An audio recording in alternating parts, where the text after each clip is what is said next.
പ്രിയപ്പെട്ട സുഹൃത്തുക്കളെ, ഇക്കഴിഞ്ഞ ജനുവരി 19 കേരള ഹൈക്കോടതിയുടെ ദേവസ്വം ബെഞ്ച് വി രാജാവിജയരാഘവനും കെ വി ജയകുമാർ അടങ്ങുന്ന ഡിവിഷൻ ബെഞ്ച് ദേവസ്വം ബെഞ്ച് 11ാമത്തെ ഇടക്കാല ഉത്തരവ് പുറപ്പെടുവിക്കുകയുണ്ടായി. ആ ഉത്തരവ് ദേവസ്വം ബോർഡ് ഇറക്കിയ ഉത്തരവുകളിൽ 11 ഉത്തരവുകളിൽ ഏറ്റവും പ്രധാനപ്പെട്ടതാണെന്ന് ഞാൻ പറയുന്നത്. പക്ഷേ നിർണായക സ്വഭാവമുള്ള ഒരു ഉത്തരവാണ് അവർ ജനുവരി 19 ഇറക്കിയിട്ടുള്ളത്. ആ ഉത്തരവിൽ 2-3 പ്രധാനപ്പെട്ട കാര്യങ്ങൾ പറയുന്നുണ്ട്. ഒന്ന്, 5 പേർ ഉടനടി അറസ്റ്റ് ചെയ്യപ്പെടാനുള്ള സാധ്യതയുണ്ട് എന്ന് ആ ഉത്തരവിൽ പറയുന്നുണ്ട്.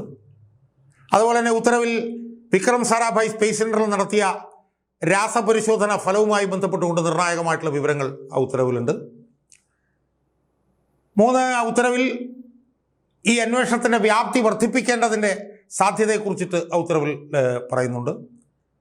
അതുപോലെ വാജിവാഹനവുമായി ബന്ധപ്പെട്ടുള്ള വിഷയങ്ങൾ അതിനെക്കുറിച്ചിട്ടൊക്കെ ആ ഉത്തരവിൽ പറയുന്നു.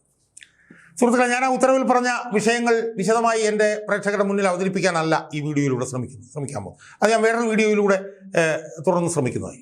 ഇന്ന് ഞാൻ എൻ്റെ പ്രേക്ഷകരുമായി എനിക്ക് ഈ വീഡിയോയിൽ ചർച്ച ചെയ്യാനുള്ളത് 5 അറസ്റ്റുകൾ ഉടനടി നടക്കാൻ സാധ്യതയുണ്ട് എന്ന് ബഹുമാനപ്പെട്ട ഹൈക്കോടതി ഈ വിധിന്യായത്തിൽ പറയുന്നുണ്ടല്ലോ.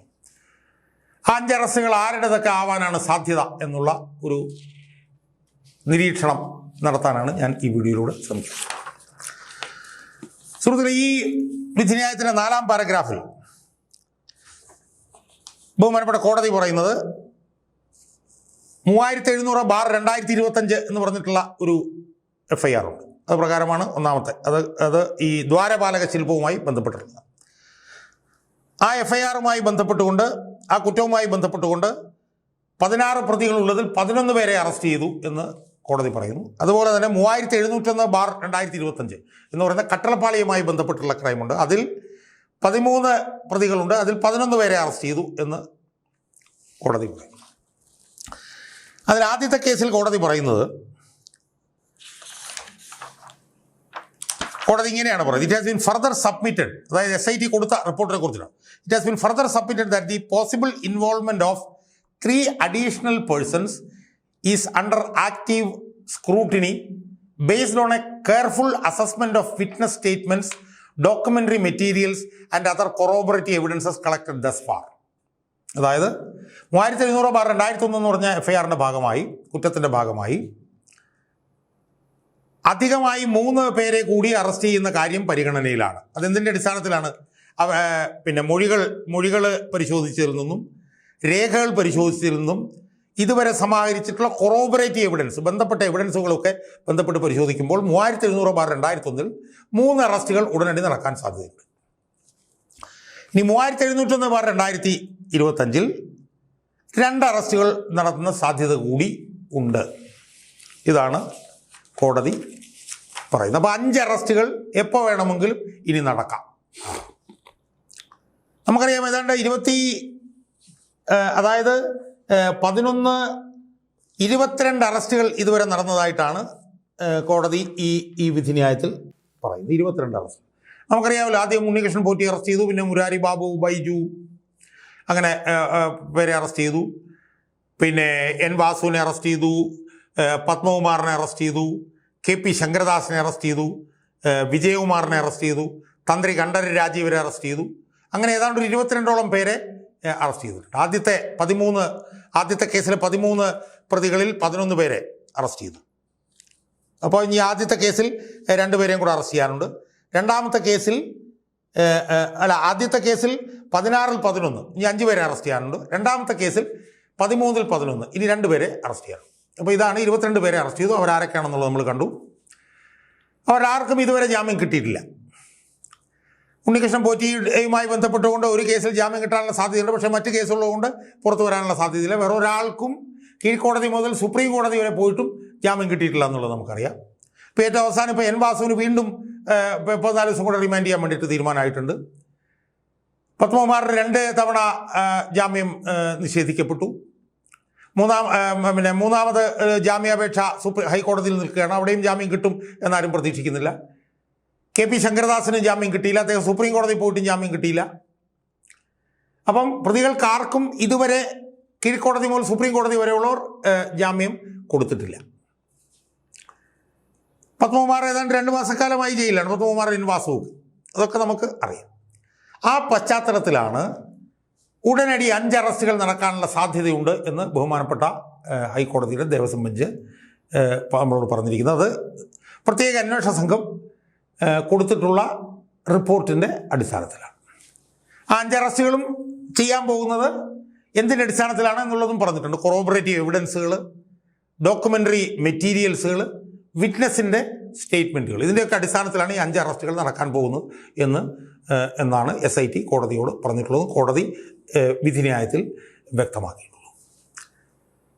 സുഹൃത്തുക്കളെ, അതിൽ ഒന്നാമത്തെ അറസ്റ്റ് എന്ന് പറയുന്നത് PS പ്രശാന്തിൻ്റെതായിരിക്കും എന്നുള്ള കാര്യത്തിൽ യാതൊരു സംശയവും ഇല്ല. PS പ്രശാന്ത് എന്തുകൊണ്ടാണ് ഇതുവരെ അറസ്റ്റ് ചെയ്യാത്തതെന്നുള്ളത് സംബന്ധിച്ച് പ്രത്യേക അന്വേഷണ സംഘത്തിനെതിരെ വിമർശനങ്ങൾ ഉയർന്നു വന്നിട്ടുള്ളതാണ്. ഇപ്പോൾ പ്രത്യേക അന്വേഷണ സംഘം പറയുന്നത് കൊറോബറേറ്റീവ് എവിഡൻസുകൾ, പിന്നെ ഡോക്യുമെൻ്ററി മെറ്റീരിയലുകൾ, വിറ്റ്നസ് സ്റ്റേറ്റ്മെൻറ്റുകൾ ഇതൊക്കെ കൊണ്ട് അറസ്റ്റ് ചെയ്യാവുന്നതാണല്ലോ. അതൊന്നും വേണ്ടതില്ല SP പ്രശാന്തിൻ്റെ കാര്യത്തിൽ, PS പ്രശാന്തിൻ്റെ കാര്യത്തിൽ.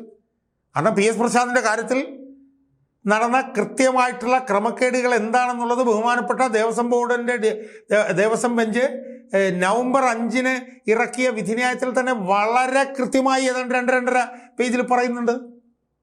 അപ്പോൾ അതുകൊണ്ട് തന്നെ ഈ കൊറോബറേറ്റീവ് എവിഡൻസും ഡോക്യുമെൻ്ററി മെറ്റീരിയലും വിറ്റ്നസ് സ്റ്റേറ്റ്മെൻറ്റൊന്നും ആവശ്യമില്ല. ഡയറക്റ്റായിട്ട് തന്നെ അറസ്റ്റ് ചെയ്യാവുന്നതായിരുന്നു. അത് SIT ഈ കഴിഞ്ഞ 2 മാസമായിട്ട് അറസ്റ്റ് ചെയ്തില്ല എന്നുള്ളത് അവരുടെ ഭാഗത്തുള്ള വീഴ്ച തന്നെയാണെന്നുള്ള ഒരു സംശയവുമില്ല. അതുകൊണ്ട് തന്നെ എത്രയും പെട്ടെന്ന് ഉണ്ടാകാൻ പോകുന്ന അറസ്റ്റ് PS പ്രശാന്തിൻ്റെതായിരിക്കും. എന്നാൽ PS പ്രശാന്ത് കഴിഞ്ഞ ദിവസം വന്നിട്ട് താനൊന്നും കുറ്റവും ചെയ്തിട്ടില്ല എന്നൊക്കെ അയാൾ പറഞ്ഞതൊക്കെ നമ്മൾ കണ്ടു. എന്തായാലും ആ അറസ്റ്റ് ഉറപ്പായി ഉണ്ടാകാൻ പോകുന്നു. അപ്പോൾ ഈ 5-ൽ 1 അറസ്റ്റ് അതായിരിക്കും. 2ഉം 3ഉം എന്ന് പറയുന്നത് പ്രശാന്തിൻ്റെ കൂടെ ഉണ്ടായിരുന്ന ദേവസ്വം ബോർഡ് അംഗങ്ങളുടേതായിരിക്കും എന്നുള്ളത് ഉറപ്പാണ്. അതിലൊന്ന് അജികുമാർ എന്ന് പറയുന്ന ഒരാളും 2 സുന്ദരേശൻ എന്ന് പറയുന്ന ഒരാളുമാണ്. അതിലൊരാൾ CPMൻ്റെ പ്രതിനിധിയും ഒരാൾ CPIയുടെ പ്രതിനിധിയുമാണ് എന്നാണ് നമ്മൾ മനസ്സിലാക്കുന്നത്. അവരുടെ അറസ്റ്റും ഉണ്ടാകും. അപ്പോൾ അതാണ് 3 അറസ്റ്റുകൾ.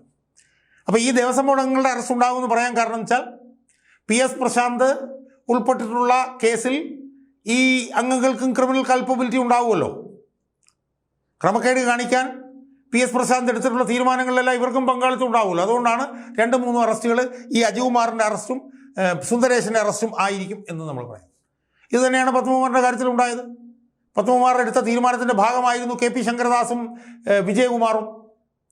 അവർക്ക് ക്രിമിനൽ കൾപ്പബിലിറ്റി ഉണ്ടായിരുന്നു. അതുകൊണ്ടാണ് അവർ 2 അറസ്റ്റ് ചെയ്യപ്പെട്ടു പോയത്. അതുപോലെ തന്നെ PS പ്രശാന്തിൻ്റെ കൂടെയുള്ള ഈ 2 അംഗങ്ങളും അറസ്റ്റ് ചെയ്യപ്പെടാനുള്ള സാധ്യത ആണ് ഏറ്റവും കൂടുതൽ. അപ്പോൾ അങ്ങനെ 3 അറസ്റ്റായി. 4ാമത്തെ അറസ്റ്റായിട്ട് എനിക്ക് നിരീക്ഷിക്കാനുള്ളത് PS പ്രശാന്തിൻ്റെ ആ സമയത്തുണ്ടായിരുന്ന ദേവസ്വം കമ്മീഷണർ, അദ്ദേഹത്തിൻ്റെ പേര് എനിക്കിതുവരെ കിട്ടിയില്ല. അദ്ദേഹവും അറസ്റ്റ് ചെയ്യാനുള്ള സാധ്യത വളരെ വലുതാണ്. കാരണം അദ്ദേഹത്തിൻ്റെ കൂടി കൺകറൻസ് ഇല്ലാതെ ഇത്തരം ക്രമക്കേടുകൾ അവിടെ നടക്കാൻ യാതൊരു സാധ്യതയുമില്ല. പത്മകുമാറിൻ്റെ കാലത്തും ദേവസ്വം കമ്മീഷണർ അറസ്റ്റ് ചെയ്യപ്പെട്ടിട്ടുണ്ടെന്നാണ് എൻ്റെ. അപ്പോൾ അതുകൊണ്ട് 4ാമത്തെ അറസ്റ്റ് ദേവസ്വം കമ്മീഷണറാവാനുള്ള സാധ്യതയാണ് ഞാൻ കാണുന്നത്. 5ാമത്തേത് ഏതാണ് എന്നുള്ളതാണ് $1 മില്യൺ ക്വസ്റ്റ്യൻ. ആദ്യത്തെ കേസിൽ 3 പേര്, 2ാമത്തെ കേസിൽ 2 പേര് എന്നാണ് പറഞ്ഞിട്ടുള്ളത്. അതിൽ ദ്വാരപാലക ശില്പങ്ങളുടെ കേസിൽ അറസ്റ്റ് ചെയ്യപ്പെടാൻ സാധ്യതയുള്ളതായിട്ട് ഞാൻ നിരീക്ഷിക്കുന്ന ഒരാൾ മുൻ ദേവസ്വം മന്ത്രി കടകംപള്ളി സുരേന്ദ്രനാണ്. കാരണം കട്ടറപ്പാളിയായിട്ട് ബന്ധപ്പെട്ടുള്ളത് PS പ്രശാന്താണ്. ആ സമയത്ത് ദേവസ്വം മന്ത്രി അല്ലല്ലോ കടകംപള്ളി സുരേന്ദ്രൻ. അതുകൊണ്ട് കടകംപള്ളി സുരേന്ദ്രൻ ഈ ആദ്യത്തെ കേസിലെ 3 പേരിൽ ഒരാളായി വരാനുള്ള സാധ്യത തള്ളിക്കളയാൻ കഴിയില്ല എന്നാണ് എനിക്ക് സൂചിപ്പിക്കാനുള്ളത്. അതുകൊണ്ട്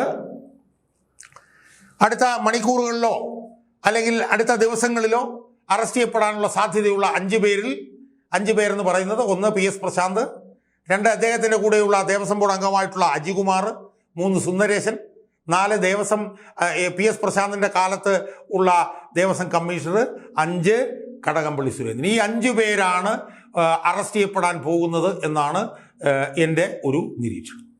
അതോടൊപ്പം തന്നെ നമ്മൾ കണ്ട വേറൊരു സംഭവം ഇപ്പം നടക്കുന്നുണ്ട്. അതെന്താണെന്ന് ചോദിച്ചാൽ എൻഫോഴ്സ്മെൻറ്റ് ഡയറക്ടറേറ്റ് 21 സ്ഥലങ്ങളിൽ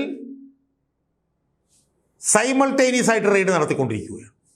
സൈമൾട്ടേനിയസ് ആയിട്ട് പത്മകുമാറിൻ്റെ വീട്ടിൽ, ഉണ്ണികൃഷ്ണൻ പോറ്റിയുടെ വീട്ടിൽ, N വാസുവിൻ്റെ വീട്ടിൽ, ബൈജുവിൻ്റെ വീട്ടിൽ മുതൽ കേരളത്തിന് പുറത്ത് സ്മാർട്ട് ക്രിയേഷൻസിൻ്റെ സ്ഥാപനത്തിൽ, ഗോവർദ്ധൻ്റെ റോത്താം ജ്വല്ലറിയിൽ, ഒക്കെ ഉൾപ്പെടെ കേരളത്തിലും ബാംഗ്ലൂരിലുമൊക്കെ ആയി 21 സ്ഥലത്ത് സമാന്തരമായി റെയ്ഡുകൾ നടത്തിക്കൊണ്ടിരിക്കുകയാണ് എൻഫോഴ്സ്മെൻറ്റ് ഡയറക്ടറേറ്റ്. ആ റെയ്ഡുകളുടെ ഭാഗമായി ആരൊക്കെ അറസ്റ്റ് ചെയ്യപ്പെടും എന്നുള്ളത് നമുക്കറിയില്ല. ആ റെയ്ഡുകളുടെ ഭാഗമായി ഒരുപക്ഷെ കടകംപള്ളി സുരേന്ദ്രൻ അറസ്റ്റ് ചെയ്യപ്പെട്ടാൽ പോലും അത്ഭുതമില്ല എന്നാണ് എനിക്ക് സൂചിപ്പിക്കാനുള്ളത്.